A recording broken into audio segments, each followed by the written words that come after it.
Hello everyone, welcome back to positive thoughts. ఈరోజు ఈ వీడియోలో మంచి టాపిక్ అంటే మనకు కావలసింది ఎలా సృష్టించుకోవచ్చు, ఏ విధంగా మన దృష్టిని మనకు కావలసిన దాని వైపు పెట్టి సృష్టిని మార్చుకోవచ్చు అన్న విషయాన్ని ఈ వీడియోలో నేను చాలా క్లియర్గా ఎక్స్ప్లెయిన్ చేస్తా. ఈ వీడియోని చివరి వరకు స్కిప్ కాకుండా ఫాలో అవ్వండి.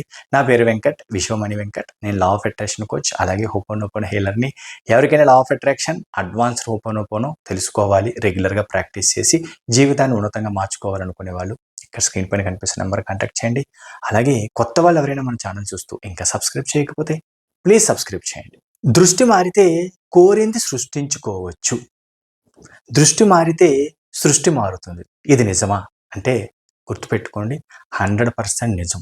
ఎందుకంటే మనకి కావలసిన దాని వైపు మన దృష్టి పర్ఫెక్ట్గా కేంద్రీకరించాము అంటే నేను పొందుతాను అని ఆటోమేటిక్గా సృష్టి అనేది జరుగుతుంది. మనకు కావలసింది మనం పొందడం అనేది చాలా ఈజీ అవుతుంది. ఇది 100% వాస్తవం. అంటే సింపుల్గా చెప్పాలి అంటే మన దృష్టి ఎటువైపు ఉంటుందో మన జీవితం కూడా అటువైపే కదలడం అనేది మొదలు పెడుతుంది. అంటే మన దృష్టి ఎప్పుడు భయం, ఆందోళన ఉంటే మనకి ఎదురయ్యే సంఘటనలు కూడా అలాగే ఉంటాయి. అదే గనక మన జీవితం ఒక ఆశ, ఒక హోప్, ఒక ఆనందం, అంటే కోరికలు నెరవేరుతున్నాయి అనే భావనతో ఉంటే మనకు వచ్చే అవకాశాలు కూడా అలాగే ఉంటాయి. అర్థం చేసుకోండి. అందుకే దృష్టి అనేది ఎప్పుడూ కూడా పాజిటివ్గా మనకు కావలసిన దాని వైపు ఉండాలి, జరుగుతుంది అన్న ఫీల్తో.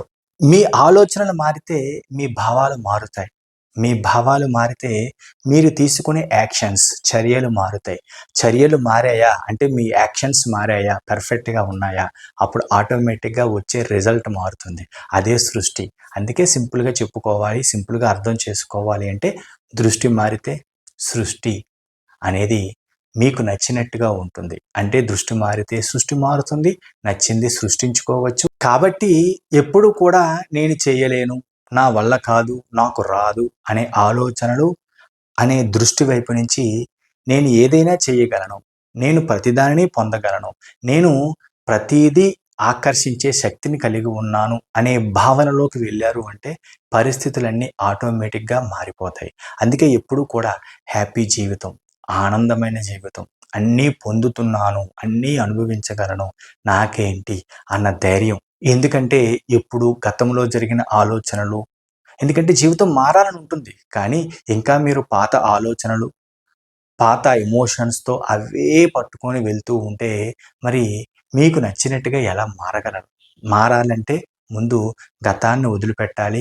గతంలో జరిగిన చేదు అనుభవాలని కట్ చేయాలి. చాలా ఇంపార్టెంట్.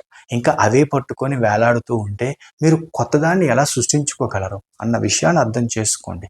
ఎందుకంటే ఇమ్మీడియట్గా గుర్తుపెట్టుకోండి, ఇమ్మీడియట్గా మీరు అర్థం చేసుకోవాల్సింది ఏంటంటే, ప్రాక్టీస్లో పెట్టాల్సింది ఏంటంటే మీ ఆలోచనలు ఎప్పుడూ కూడా పాత దాని వైపు కాకుండా కొత్తగా ఆలోచించడం నేర్చుకోండి. ఎందుకంటే కొత్తగా ఉన్నతంగా ఎదగాలని అనుకుంటున్నారు కదా, అప్పుడు పాత విషయాలు ఎందుకు, ఇంకా అవే అవే అవే ఆలోచించడం. అర్థం చేసుకోవడానికి ట్రై చేయండి. దృష్టి మార్చండి, మీ ఆలోచనలు మార్చండి, మీ ఎమోషన్స్ మారతాయి. ఆటోమేటిక్గా మీ జీవితం మారడానికి మీరు ఒక మొదటి అడుగు వేసినట్టు లెక్క. ఈ పాయింట్ క్లియర్గా అర్థం చేసుకోవడానికి ట్రై చేయండి. చాలా చాలా ఇంపార్టెంట్. అందుకే దృష్టి అనేది ఎప్పుడు కూడా మనకి ఏం కావాలి, ఏం కావాలి, ఏమి చేస్తే మనం దానిని పొందగలం అని ఎప్పుడూ నిరంతరం దాని వైపే ఫోకస్ పెట్టాలి మన దృష్టి. ఇది 100% వాస్తవం. ఈ దృష్టిని కరెక్ట్గా మీకు కావాల్సిన దాని వైపు ఫోకస్ పెట్టండి. మీకు నచ్చింది సృష్టించుకోండి. ఇందులో ఎటువంటి అనుమానం లేదు. ఈ వీడియో కనుక మీకు నచ్చినట్లయితే ఒక లైక్ చేయండి. అలాగే కొత్త వాళ్ళు ఎవరైనా మన ఛానల్ చూస్తూ ఇంకా సబ్స్క్రైబ్ చేయకపోతే ప్లీజ్ సబ్స్క్రైబ్ చేయండి. Thank you universe, thank you universe, thank you universe.